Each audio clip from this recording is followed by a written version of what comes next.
So if the expectations are confirmed and South Africa is in fact out of a technical recession, the question is, how did we do it? Let's find out from Joseph Busha, Managing Director at the JM Busha Investment Group. Thanks for your time, Joseph. Appreciate it. So what do you think is going to happen?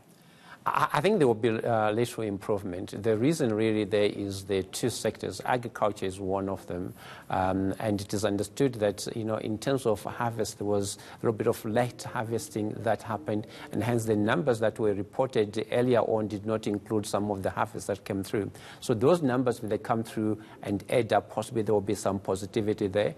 The government employees and a couple of companies also got some increases in terms of salaries. So there's also hope that there was a little bit of trade activity and more purchases and certainly spending, during the period. So there is tourism also, I think, that should be able to add on to the positivity that might come through. So we had 2.6, minus 2.6 and minus 0.7, and all those, especially the last one, if it is slightly revised, we might turn into positivity as well. Yeah, but what about the concerns around the World Bank actually slashing our economic growth, and then you have land reform concerns, policy uncertainty, and now load shedding that's affecting many businesses? I think load shedding possibly is the biggest issue and surprise. I'm aware that, we always talk about coal being wet during this rain season, hence the quality that is taken to Eskom is bad,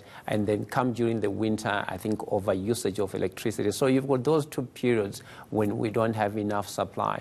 But I think the president, have been going on to this drive in terms of getting investment, $100 billion.